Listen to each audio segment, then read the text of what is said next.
started. I thought I'd start just by doing sort of an overview of the visual pathway over here. On this board, so we just start at the retina, and what do we have going on at the retina? Rods and cones, right? So we have transduction.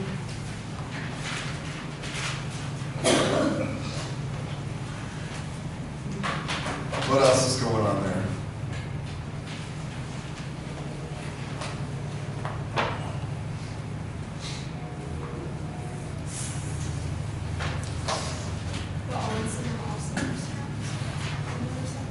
Yes, so we're creating receptive fields. Center surround. And what's doing that? What's responsible for center surround receptive fields? The ganglion is going to be our output. The amacrine cells, yes, the amacrine cells. What else is going on there besides center surround receptive fields? What's that? Horizontal cells. Horizontal cells. What are horizontal cells doing?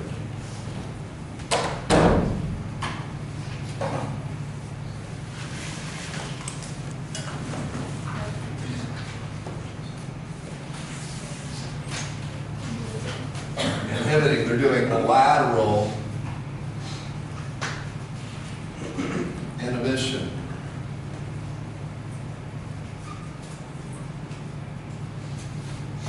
Horizontal cells. All right.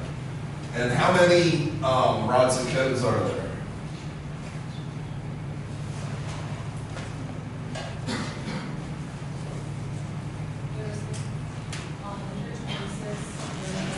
There's 126 million, right? Put that up here.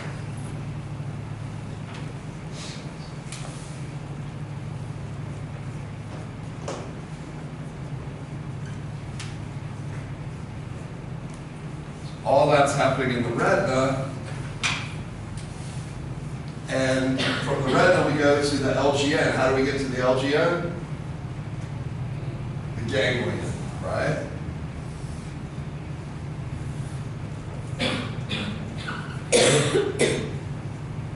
And so we have convergence into 1 million ganglion cells going to the LGN. All right? In the LGN, we have 6 layers. 2 are dedicated to the magnocellular pathway. 4 are dedicated to the parvocellular pathway. And the center surround receptive fields, the donuts, are still found here. All right? What is the role of the LGN?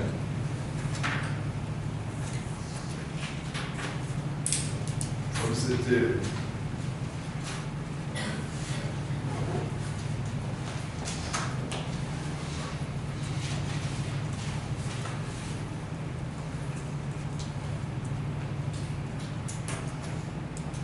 Every sensory system goes through the thalamus. Why? It acts as a filter, right?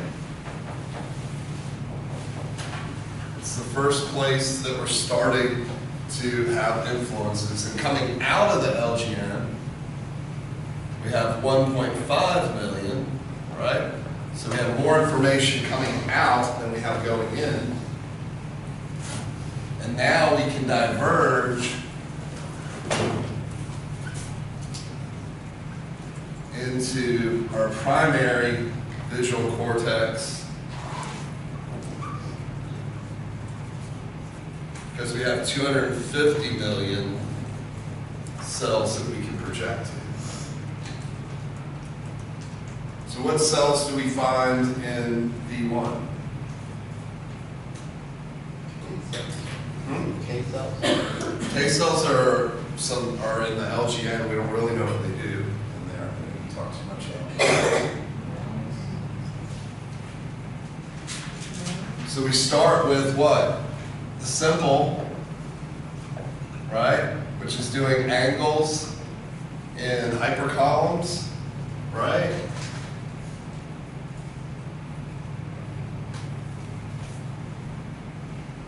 Angles of lines in hypercolumns.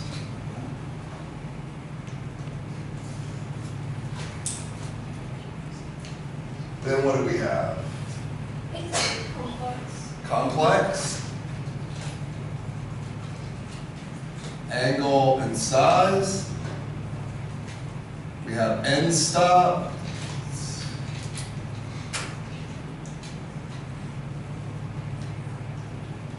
that wrong? Complex is movement.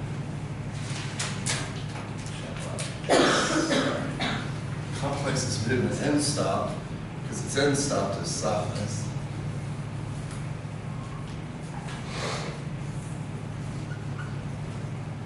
And then we have hypercomplex, which is all three. Angle, size, and movement. And then we have spatial frequency detectors. So we have a whole bunch of feature detectors in V1 that are firing action potentials in response to specific features. Right? In response to specific features. Then we go to our secondary. What's our secondary cortex? Yeah, we sort of lump V2 and V3 together because what do? Form orientation. Yeah, more complex. They're putting this back together, right? Right? What is V4? Right? Color. And I forgot, on top of all this, right, are blobs of color. And then V5 is what? Movement. So we have all of these are projecting into the form, right? We've got the blobs projecting to the color, right? We've got movement coming from complex and from hypercomplex cells. So all this is coming out of V1 into our secondary cortex. And then finally we have association cortexes.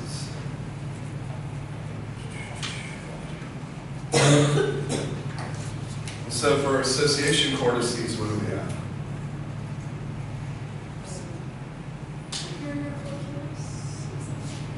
The superior colliculus is hanging out over here, like, right? So we have, I should probably put that up here, so that, right?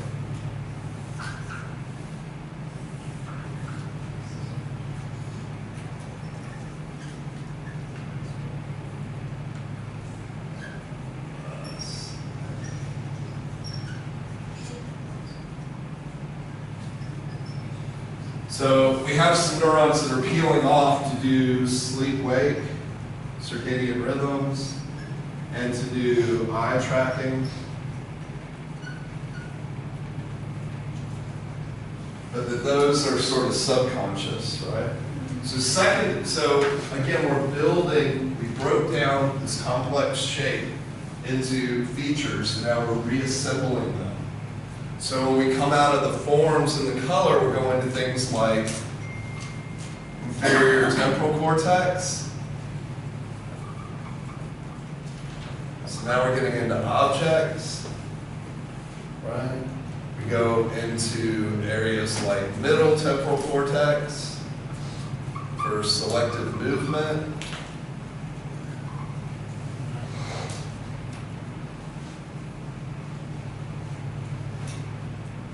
So we're building this back up. And then from there, we go into the dorsal and the ventral streams, right? So we have dorsal into the parietal lobe. And what is it doing? is that responsible for? Hmm? Where? Where, or action, right? You think, how do I respond to this stimulus? Right? It's our action pathway. And down here we have our ventral, which is what? Yes, so identification, right? What is this thing?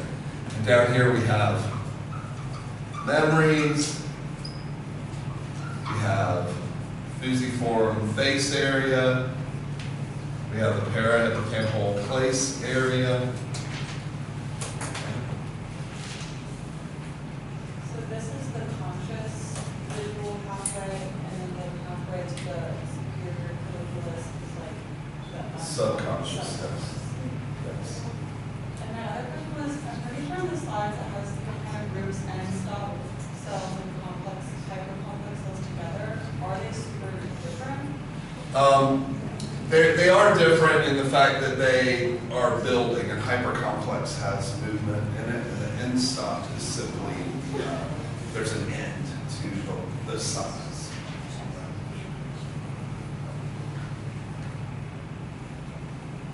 All right, so again, and all of this is, again, divergence. We're going to lots of different places. Rebuilding that so that when we get to this level, we have sort of conscious awareness of perception. Questions? We good? Yes, Shisa. I don't know if I just missed it when you were writing it, but between B1 or primary and secondary, are those arrows like specific to where each one of those goes, or is it just kind of random to show they all serve each other? No, I mean, all of these are contributing to forms, right? The blobs are contributing to color.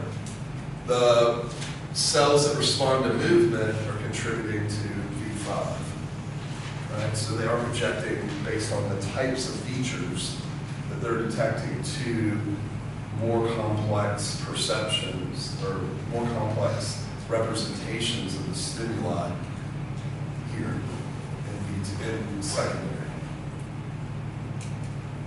Yes? When does the two pathways communicate versus stop communicating? If that makes sense. So in the Right, so we talked about that divergence, and so that's happening sort of at the level of association cortices, right? Coming out of secondary, right? We start to get those two pathways that are influencing each other, but they're also acting independently of each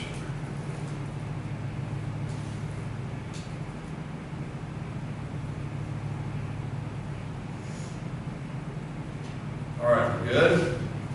Bottom up signaling. Yes, Bob? What are the blocks exactly for?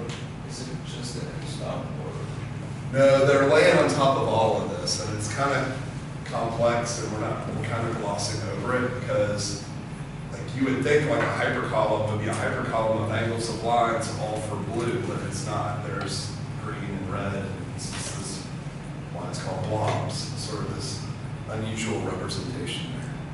But the point of that is that there are color-specific cells, and that all of these cells here can be color-specific.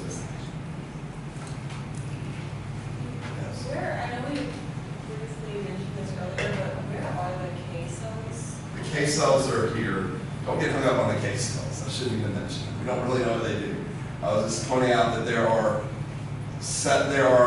additional processing cells that are happening in the LGN that are altering the visual signal on its way to perception.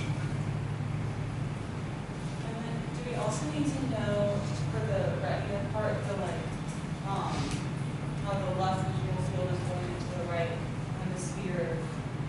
Yes, so the optic chiasm, they're crossing over and we're consolidating now at the level of the LGN. Remember, there's an LGN on either side of the brain, the thalamus on both sides, and so we're now consolidating the signal into visual fields here.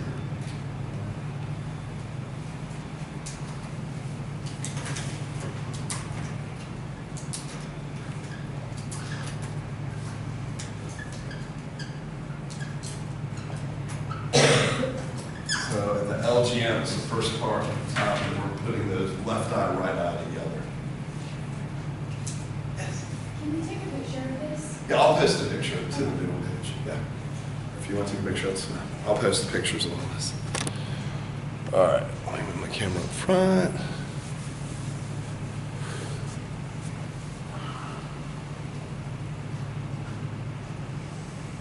So, besides visual pathway, I also wanted to make sure everybody is good on lateral inhibition and center surround receptive fields, because that was kind of complicated. But then I'm happy to take questions. Do you want me to go ahead and do that? Okay. So let's start with lateral inhibition. So we have a bunch of receptors.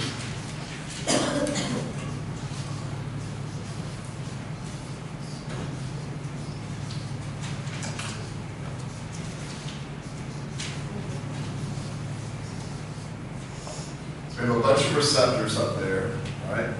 And we're going to shine a pattern of light on them. Right? What is the point of lateral inhibition?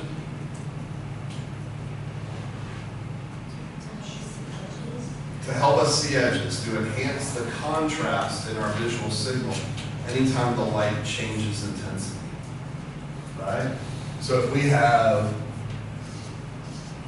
like 0 light on the edges, right? And then we have a patch of, let's say, 5. And then we have a patch of twice as bright 10 light. The way that looks down here would be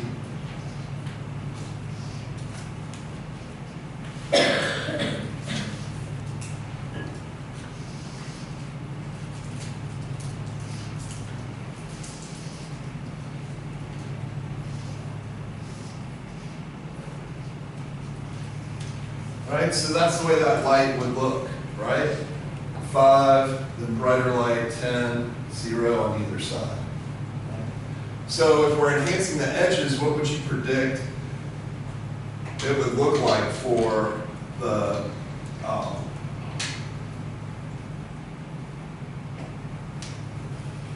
what would you predict it would look like for coming out of here? What is lateral inhibition going to do?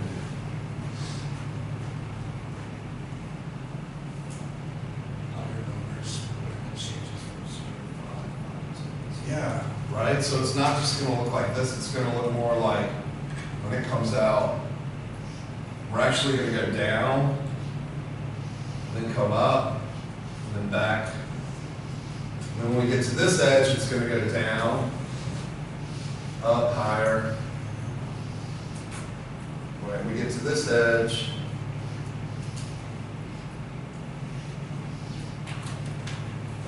so that we're bumping up the signal, we're making the contrast where it goes from 5 to 10 more. Right?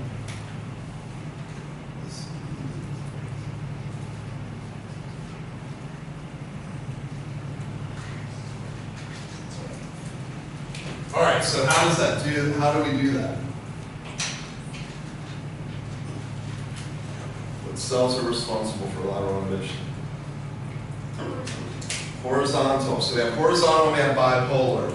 So if we have our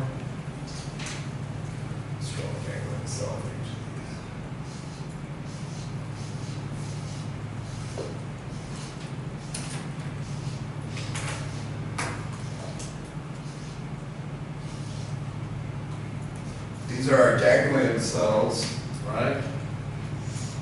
Are horizontal, are bipolar cells excitatory or inhibitory?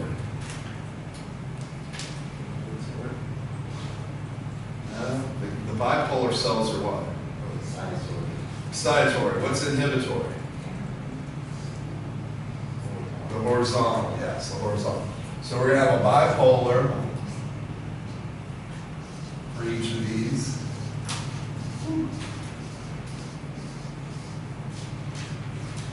It's hooked up to each receptor. It's giving off an excitatory signal. But in between them, we have what? horizontal cells, right? I'm going to draw them as triangles.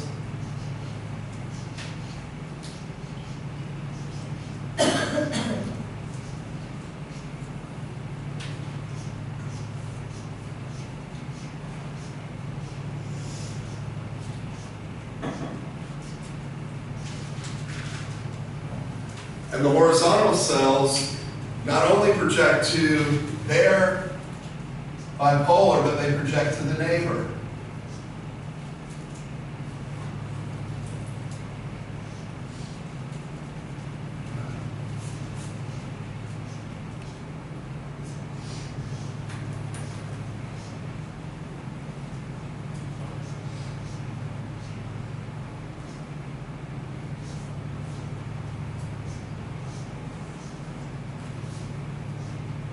Right, so that we're imagining that they have three projections coming out of there. One to the primary, and then one to each neighbor. We good? Grayson? What Yes. about the recurring cells? Are they part of this? or- No, they're not. Well, they are in here, but they're doing the center surround receptive fields. And we're going to talk about, even though these things are happening at the same time, trying to think about them at the same time is very complicated, it's very difficult. So we're sort of treating them as like separate things to understand how they function. Does that make sense? Okay. So 0 light here, 0 light there, 5, 5, 5, 5, and now we get to 10s.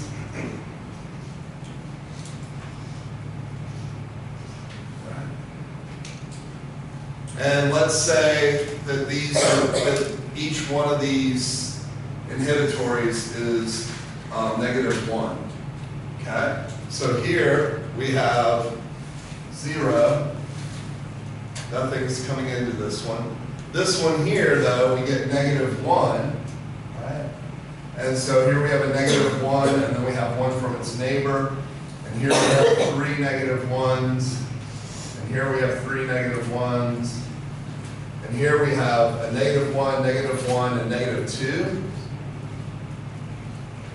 Because it's twice. And here we have a -1 and 2 -2s. And here we have all 3 -2s, 3 -2s. Here we just have 2 -2s because there's 0 from here. Here we have 1 and then 0, right? So if we add all that up, right, we get 0, -1. Here we have 3. Here we have 2, 2. Here we have 1, goes down, right? Here we have 10 minus 5, right? Here we have 10 minus 6, so we have 4, 4, and then we have 10 minus 6, and we have -2, and we're back to 0. So if it's a 0 at the top, then even though it's not sending an individual signal, so like that one on the very left, even though it does have the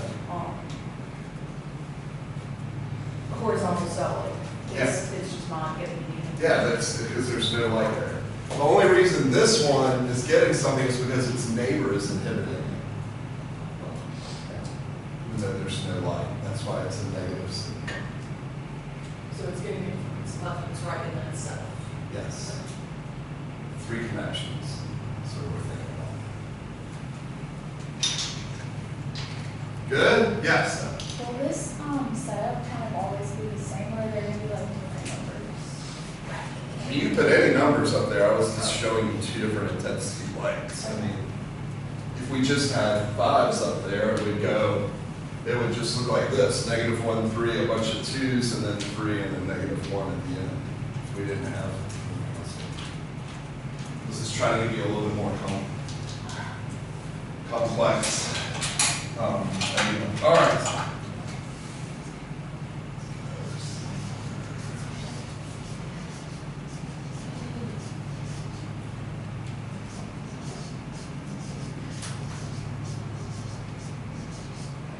All right, so center surround receptive fields. Now we have a bunch of receptors, right?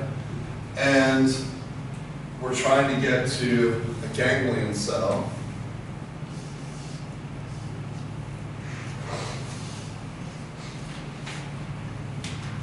But all 5 of these have to converge into one signal. We have to have convergence.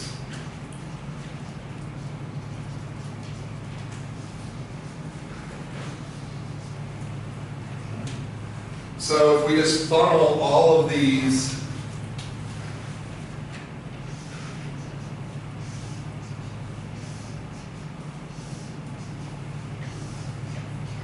we funnel them all into here, we can't tell where a point of light is within that receptive field. We just know that there is light in that receptive field. But if we add amacrine cells, what do amacrine cells do?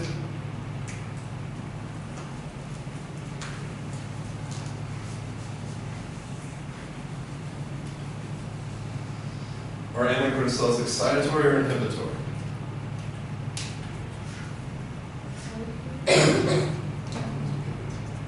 They're inhibitory, right?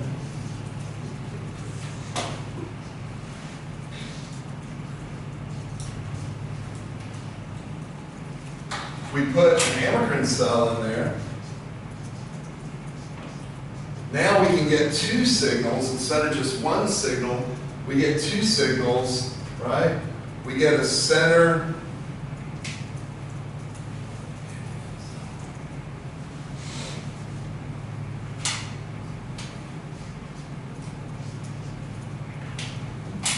here we get a center that's excitatory and a surround that's inhibitory. And so now we can get 2 signals for the price of 1 neuron. But they're not always center on, off surround, right? They can also hook up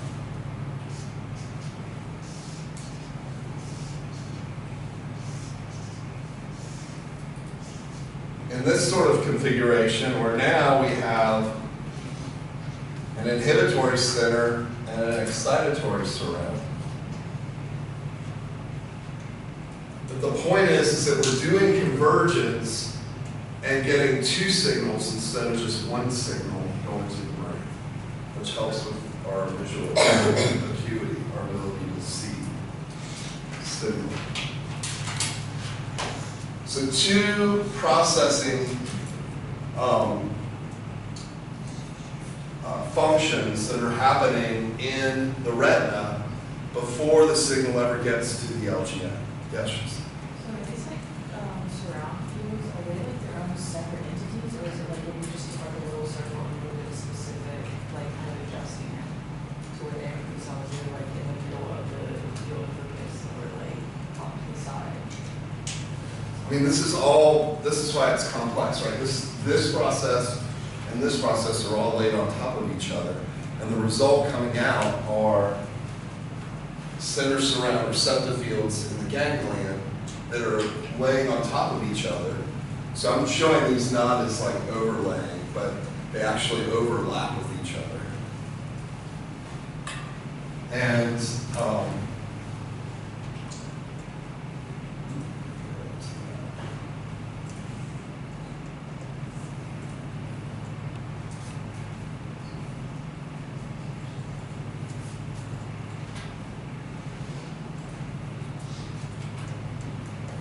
right, so these are actually overlapping each other, and they overlap in a way that when this signal gets to diverge in the cortex, we can diverge into angles of light. Yes, sir? Those rectangles are lots of cones. Yes, receptors.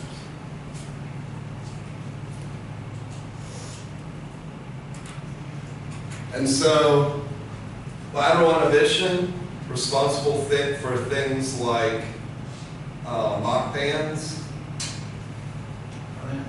where we see enhanced contrast at the edges of changing in light intensity. And that Hermann's grid, where at the intersection of the white lines, you see a darker circle, because there's more inhibition there than in between.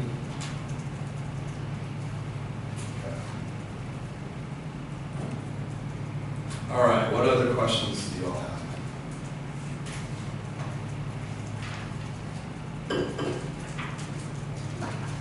I think those are sort of the complicated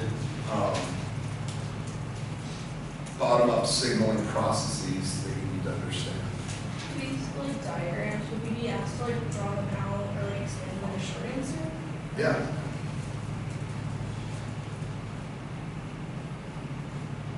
Yeah, you need to understand how these things get created, the center surround receptive fields get created, and how lateral emission works. My question is kind of different from this. Okay, no, that's fine. So for the distributed coding in the table from the slides, like the size, specific, vertical neurons, and the location, are those for distributed coding? I just kind of confused. You get a V1? Yes, that would be one. Yeah, I mean, in a way it is. It's because, well, Or I just didn't know if it was its own type of coding. yeah, it's feature detection is how I would talk about V1. Feature detection. Distributed coding is more when we're getting to like IT, where we're seeing multiple objects coming together to form a more complex object.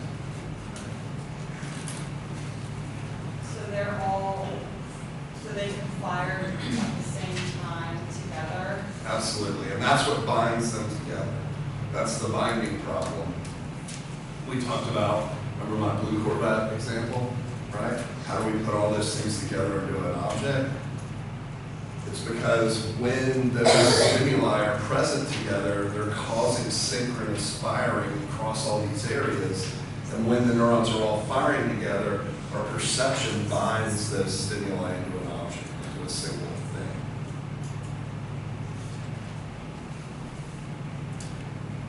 So it's synchronous firing that allows us to bind objects together.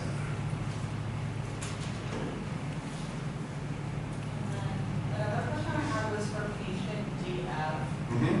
So they couldn't like move the envelope to match the orientation of the slot, but they could do that action of putting the envelope into the slot.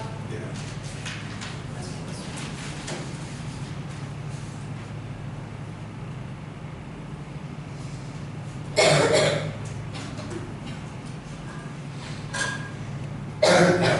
Because they have a damaged ventral pathway, right?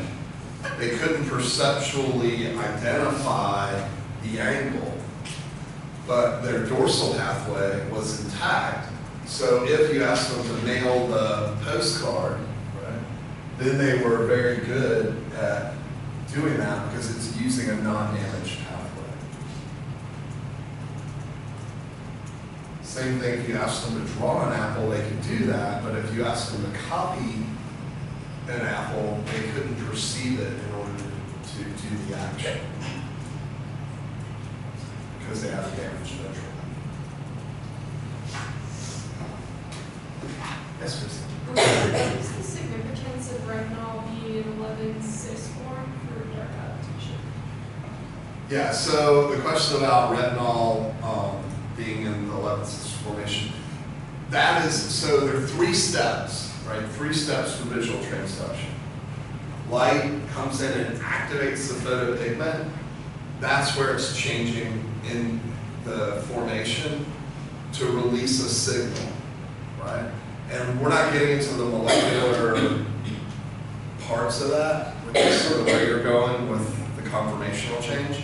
But think about, light activates the photopigment releases a signal, and that signal closes a sodium channel and eliminates the dark current.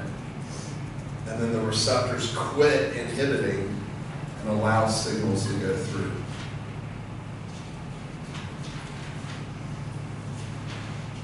Three-step process for visual transduction. Other questions? I'm making this easy on you. Can you review the different types of graphs for the thresholds? Sure.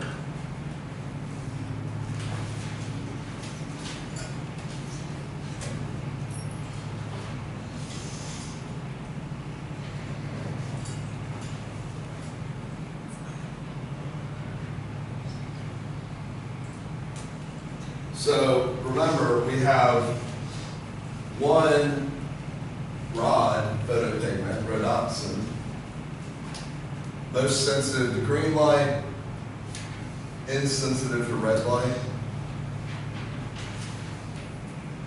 And so that one, this one sensitivity curve, right, is going to define the threshold for scotopic vision, rod vision. Photopic, cone vision, we have 3 photopigments. So how many visual receptors do we have?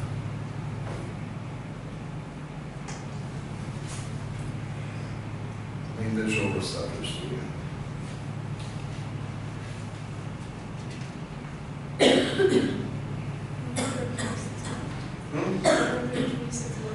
Well, no, that's, yeah, total, but how many types of receptors, visual receptors do we have? 2. We have rods and we have cones. Okay. How many photopigments do we have? 4, right? We have rhodopsin and then 3 different photopigments found in cones. So cones are one type of receptor, but they have different photopigments. And the photopigments allow them to respond to short wavelengths, medium wavelengths, and long wavelengths as well. So if we're talking about threshold for just detecting light, for cones, we're going to combine all 3 of these together. And because we have the most overlap here, it's going to be most sensitive to that. So that's why we get this, right?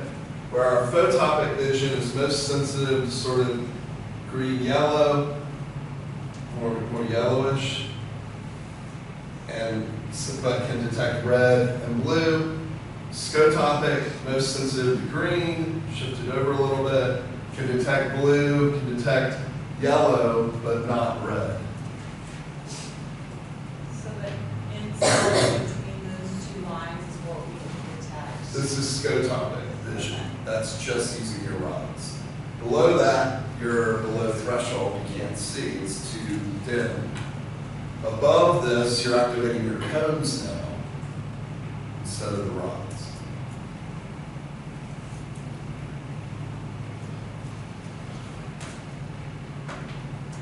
Good? Good on that question? Okay.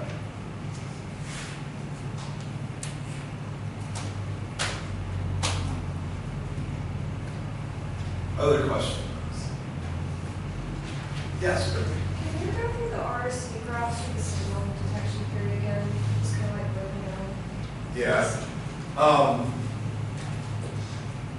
The main thing you need to know about the ROC is that it's a way to summarize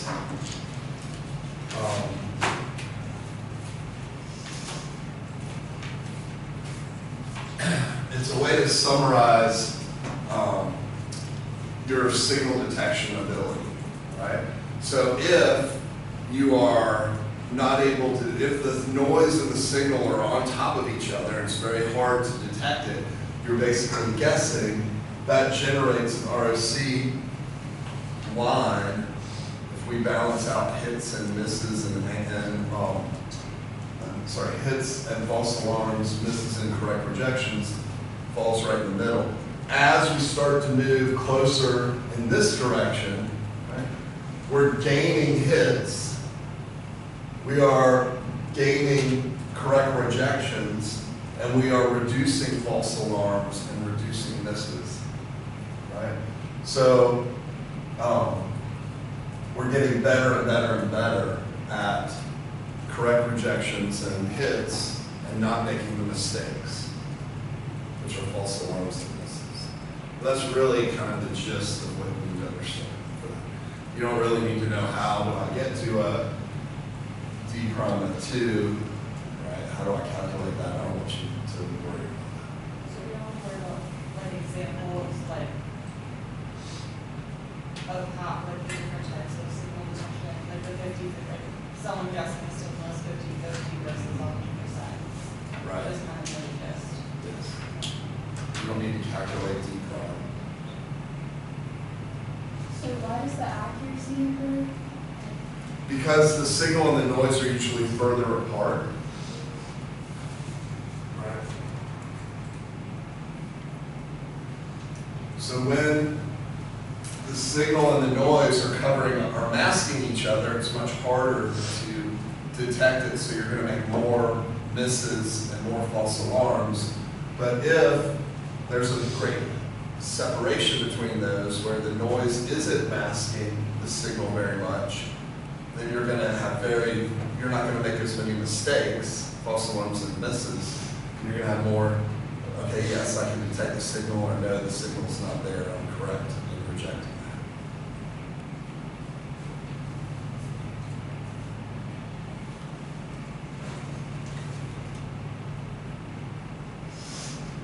Other questions? Yes, Val? Can you go over the dark adaptation curve? Yeah. Sure thing.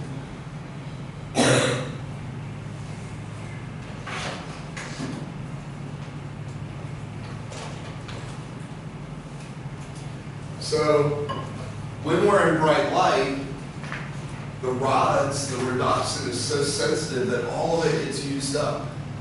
And anytime our retina makes more rhodopsin, it immediately gets hit by light and gets used up. So it's constantly at like 0 until we go into dim light or no light, in which case the rhodopsin can start to rebuild, can start building back up. So as we decrease in intensity of light, we have a threshold for cones where at some point cones are going to be, nope, that light is below my threshold, I can't detect it anymore. So now we're relying on rods in order to detect that. And if the rods were bleached, they're having to build back up that rhodopsin, and as they build more and more rhodopsin, they become more and more sensitive, and we can detect dimmer and dimmer light. So there's sort of like this rod cone break where we get to where we're relying on our rods, and then we have to wait until 15-20 minutes as our sensitivity gets better and better and our threshold goes lower and lower until we get to maximum rhodopsin amounts, and then we're at the threshold for rods.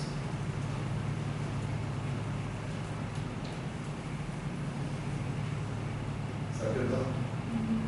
So the rods, like it takes longer for it to happen, but they're more sensitive. Yes. Yeah.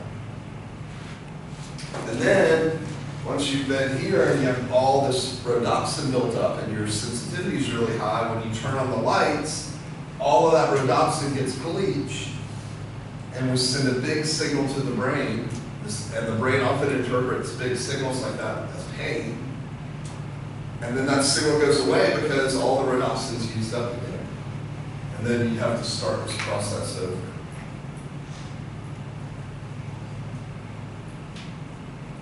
Can you go 2 slides down to a Gaussian triangle? Then Yeah. Can you explain like when each point of the triangle happens? Yeah. So,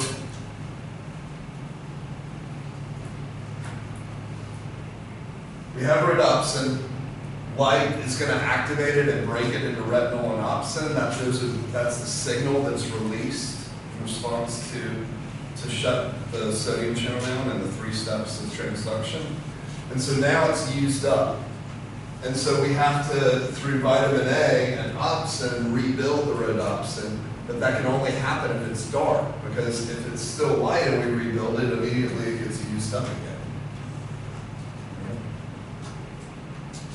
Does that make sense?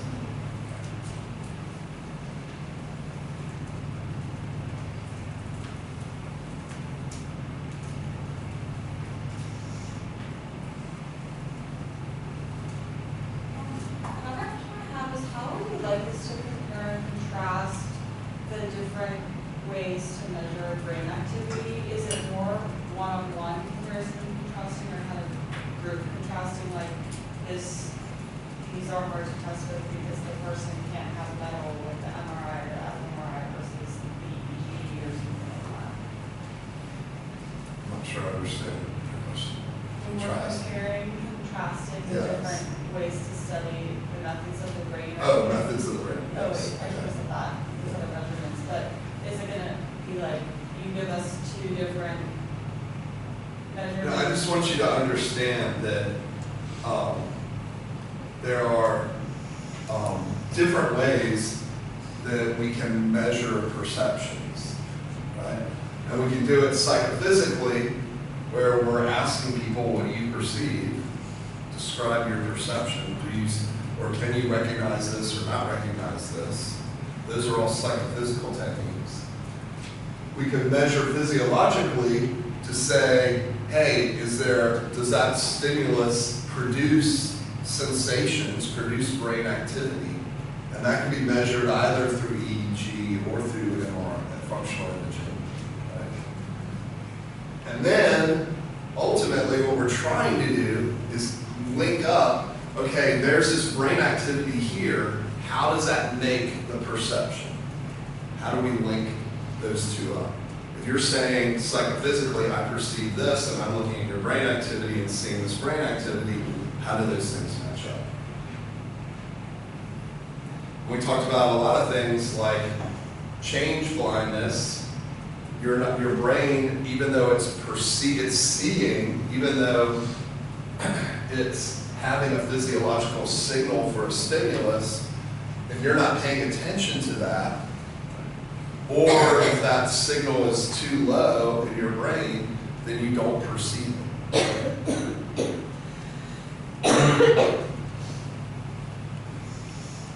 So this idea of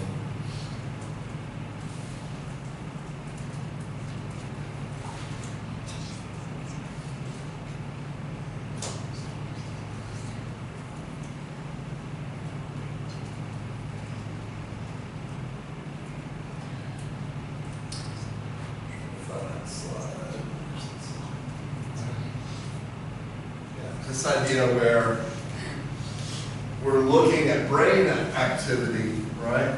And we're asking you, did you see a face? And if you did, can you tell me who it is? Right? Your ability to do that perception depends on the amount of brain activity that got produced by that stimulus. And if you don't have sufficient brain activity, then you might be able to say, yeah, there was a face, but I couldn't recognize it, or you're going to get it wrong. But if the brain activity is high enough, then you're able to correctly identify that. So directly looking at how do we correlate perceptions, accurate or not, with brain activity.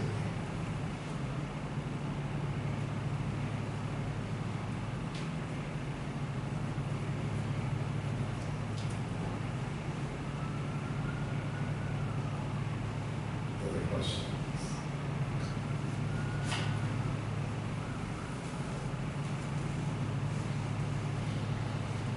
How long is the exam going to be? Is do you will take the whole 80-minute, or block out 80 minutes, but for example, when I study, I like to do like practice tests. So is it going to be like 20 multiple choice? Yeah, there's going to be about half of the test is multiple choice, and then there'll be some short answers, so you'll get to choose between several different options to answer, and then I'll have some like longer essay question. That's sort of the format of all my tests. Some people will be done in 40 minutes. Some people will take the entire time. You're capable of doing it in under 80 minutes easily.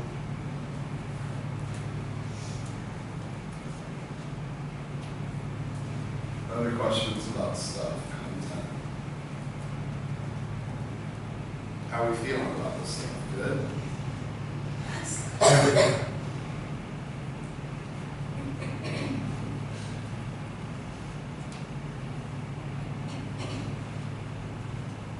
Yes, Bella? Would you like specifically be asked to draw these or so that I can explain this process? I mean, if you're going to explain this process, I think it would be easier. I mean, when I explain it, I draw it. I think it's easier. But if you want to tell a story about it, as long as I know that you understand what it is and how it works. So you'd be okay with us drawing or? Yeah. Okay. You do in the free response questions, you don't have to write complete sentences. I mean, if you bullet points or however you want to convey the information is fine with me. Diagrams, whatever. Draw a figure.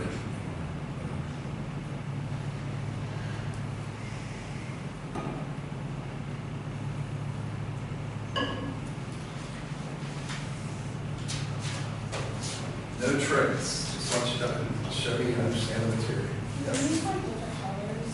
Hmm? Do you use like different colors if you draw? Yeah, that's fine. Yeah, if you want to bring markers or colored pencils or whatever you want to do.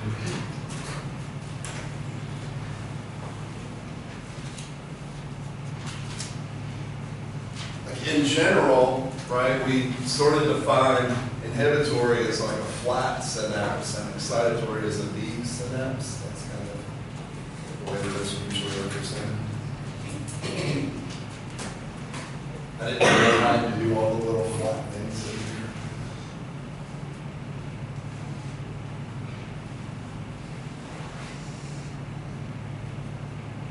Other questions?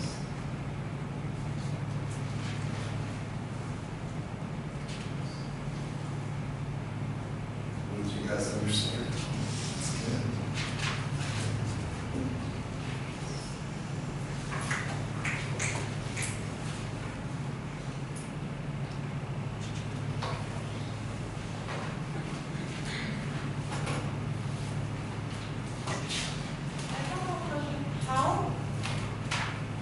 How well should we know the visual illusions kind of specifics? I'm thinking of like the match band or Herman's grid. If you want us to kind of like draw those out and then label the different processing areas, or should we just kind of know the general concept used as an example?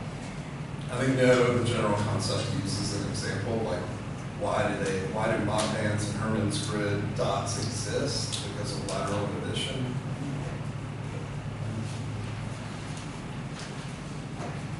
Yeah, all the like illusions and perceptions, again, we're getting back to like trying to relate brain activity to our perceptions.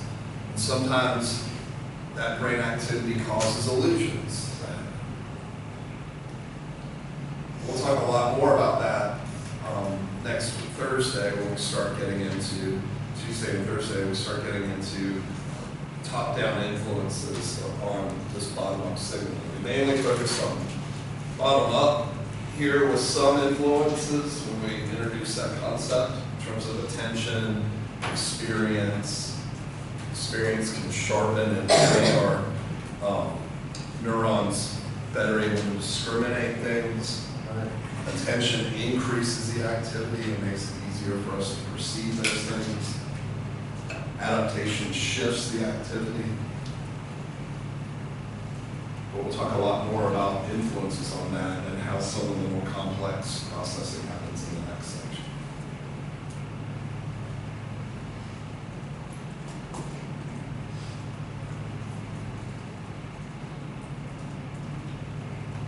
When you're writing your lab report, there's a sample publication on the sample APA publication PDF posted. I really would lean on that. If you have any questions, just go look. Well, how did they do it in there? Okay, they bolded that. I need to bold that. What's the chocolate? No. Is that the APA? The APA.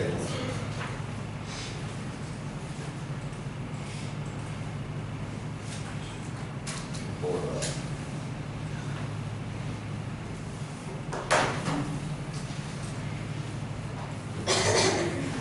Any other questions?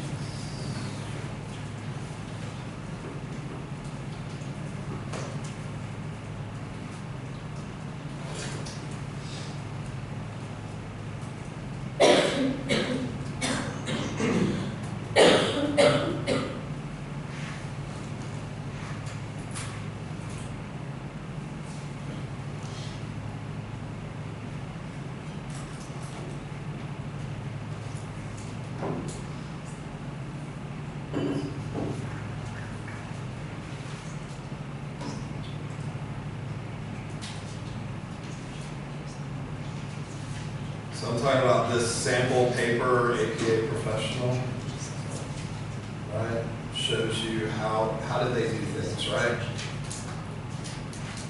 Title, not introduction, here on the first page, all of that stuff. So this is what I'm talking about. Are there differences in conversions between rods and cones?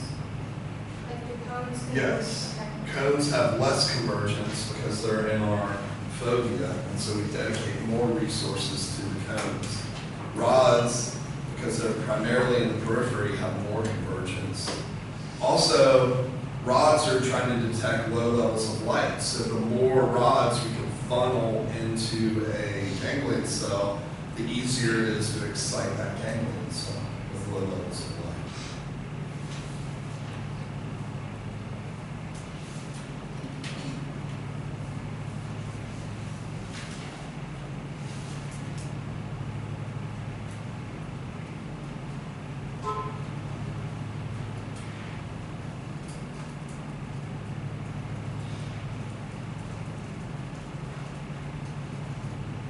Other questions?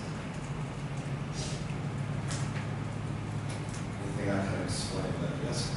I was gonna ask for the lab report in the discussion section. Well, I know you said for the introduction that we just need like textbook and slides, but for the discussion and like bringing in outside articles and like outside research, what's the expectation? Yeah, I'm not expecting you to bring in any outside resources, right? I mean, if you want to, that's fine, but I'm not expecting that.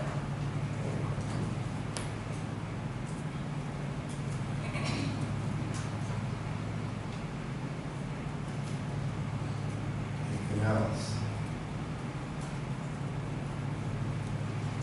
You guys are gonna let me out of here early? This is your time.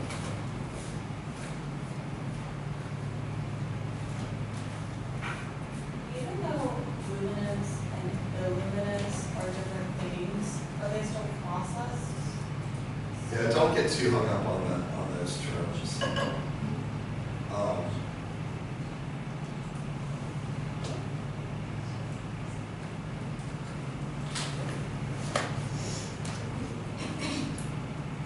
It's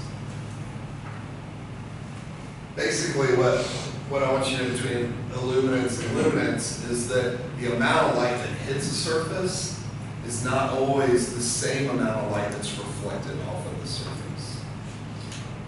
Okay? And if the surface is white like this, then the luminance is much closer to the illuminance, right? But if this was a black screen, then it would be absorbing a lot of light, and the light coming off of it would be much less, which is why we don't have black projection screens. It wouldn't work well.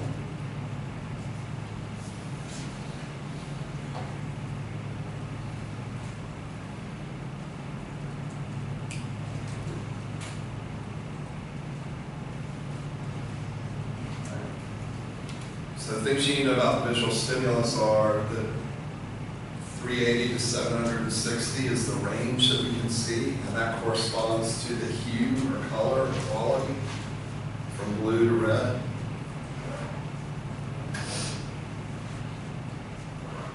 But there's a lot of electromagnetic radiation beyond our visual abilities to see. We see a very narrow range.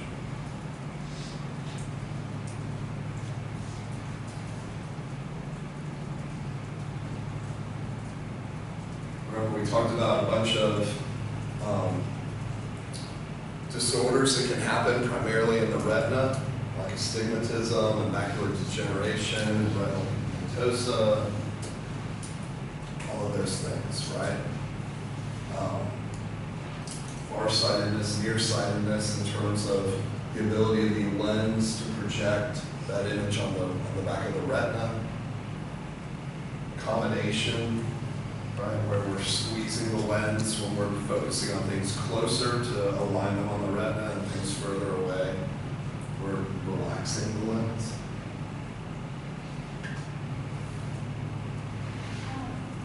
Could we go over spatial frequency adaptation?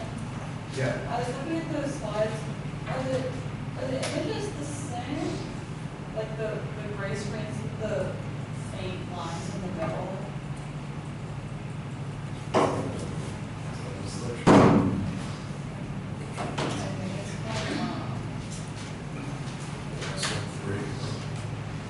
yes.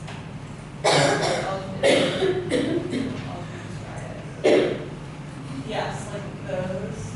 Yeah. And it's like So essentially, because what this is showing is because we can adapt to these, right? It's basically showing you that there are tuning curves in V1, right, for spatial frequency, and that we can fatigue them. And if we keep stimulating them, then our brain starts ignoring that activity. They get fatigued, right? And it shifts that activity down, and it becomes less perceivable, which is adaptation. So, with this example, what are we perceiving once we adapt? I think Nothing, that's right? nothing. Okay, so if we were to stare at this. Right, so if you just stare at that and allow yourself to adapt, eventually you lose the ability to see that spatial frequency. That's because the brain activity is decreasing to a level that it's no longer detectable in V1. That makes a lot of sense, because I saw like the first slide said adapt, so I didn't know if, like these were like adapted with their context. Just some examples.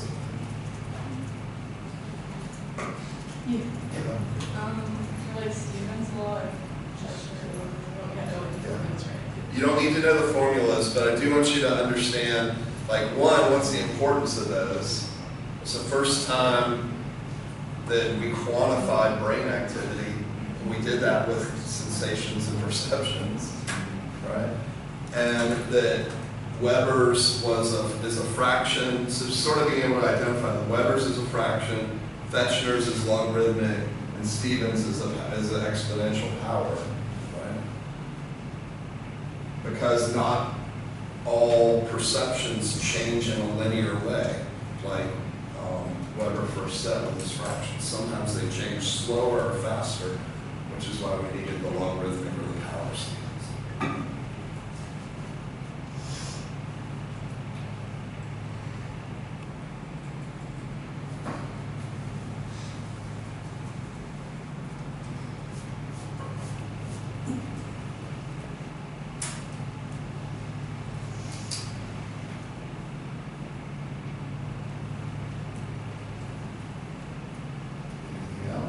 Anything else?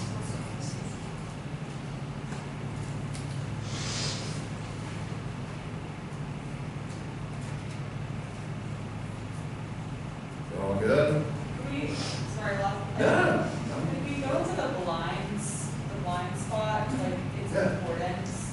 Because I know it's there, because there's, receptors, but I'm a little confused why it's. And there's no like real importance to it per se, other than the fact that because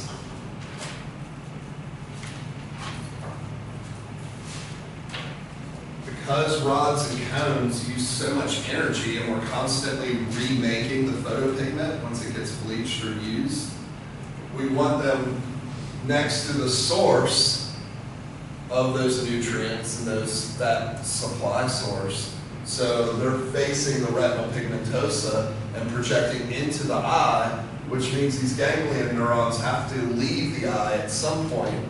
And when they leave the eye, When they leave the retina, there can't be any receptors there, and so that generates a blind spot. But you don't have two black dots floating around out there. Your brain is constantly looking at what are the receptors on all sides of the blind spot firing, and sort of replicating that pattern through the blind spot, making up that information.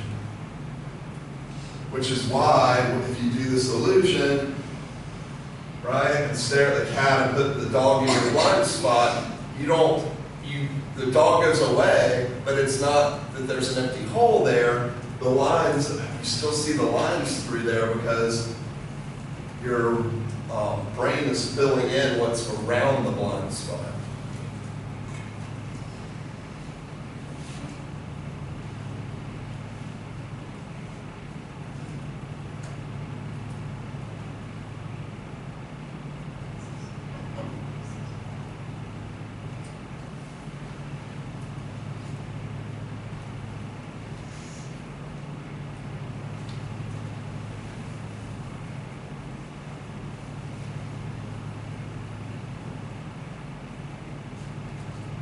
Other questions?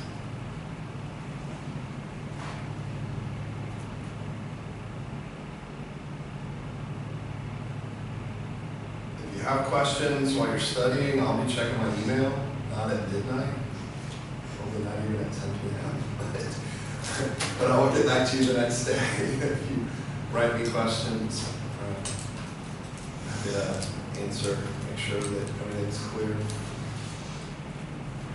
The TAs are both working on this afternoon and on Monday. If you have questions for them, go through the test. If you want them to help explain things maybe in a different way than I do.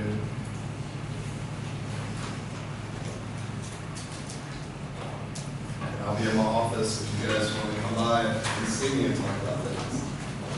Whatever I can do to help support you, learn this material. I'll post all three of these on there. Good. I'm going to check those questions at the end of the slideshow real quick.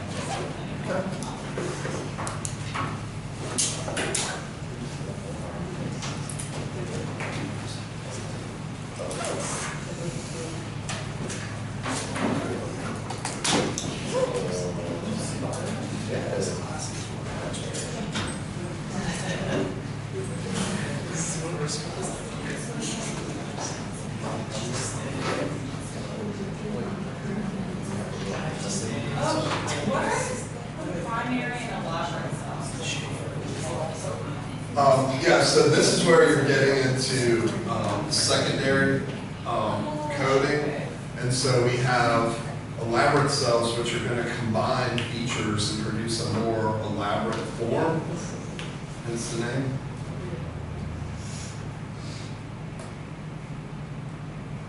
Versus primary that would be more single feature detectors.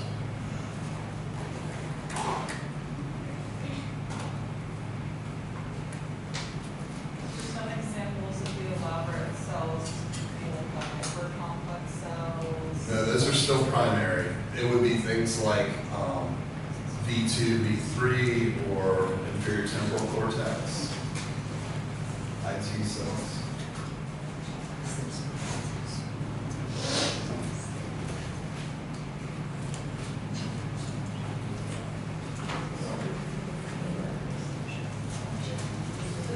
Primary cells. Or in V1.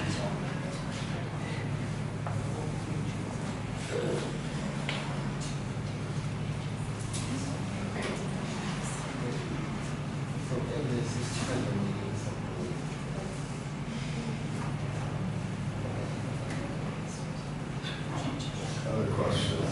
Anything else?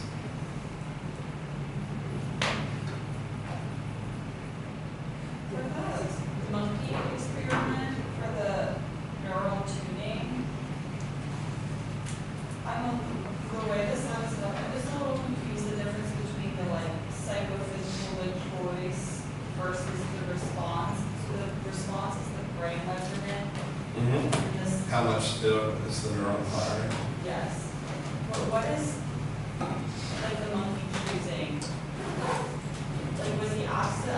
synchronize an object with Yes. another? Okay. It's slide three. This one. Yes.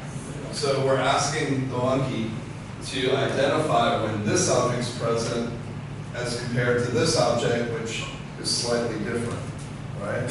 And at first, the monkey has a hard time identifying that because it has no practice with this. But as it practices, it gets better psychophysically at discriminating. And as that's happening, brain activity is occurring now in response to this stimulus that's different in response to this, which allows the monkey to make that discrimination.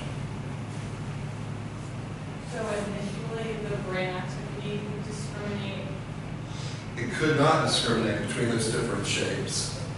But with practice, a neuron in IT became more selectively tuned to that particular shape, which allowed the monkey psychophysically to make better discriminations. Again, comparing the amount of brain activity is correlated strongly with our ability to perceive and discriminate. So more activity, easier ability.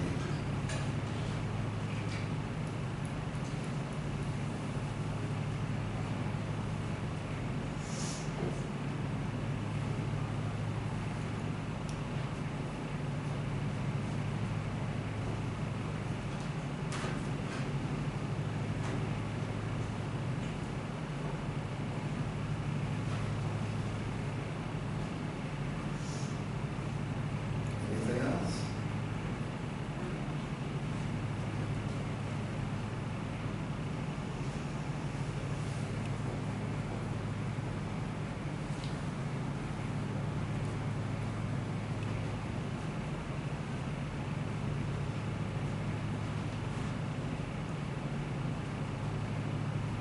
That's low. You know the methods with the absolute threshold? For absolute threshold, yeah. So 3 different types of ways to measure absolute threshold. Method of adjustment, which is where the stimulus is adjusted or under the subject's control. Right? It's the quickest way to detect, but it's often, because it's influenced by bias, it's often not maybe as accurate. Method of limits, which is where you're starting above threshold and decreasing until they say they can't detect it anymore, and then start over way below that level and increase it until they say they can detect it, and then taking an average of those ascending and descending trials. That's method of limits. And then method of constant stimuli, you're giving random stimuli, right? And there's a bunch of stimuli that they never can detect, and a bunch of stimuli they can always detect, and then in between, right, we're defining threshold as when we're better than guessing, better than 50%. So in class, we use method of adjustment for the application. No, I would say the dark adaptation line was sort of like a method of limits, but we were only going down, right? So you were saying, I can read the word, I can read the word, I can read the word, okay, now I can't read the word anymore. And then we went on to the next color and started over. We didn't go back and forth.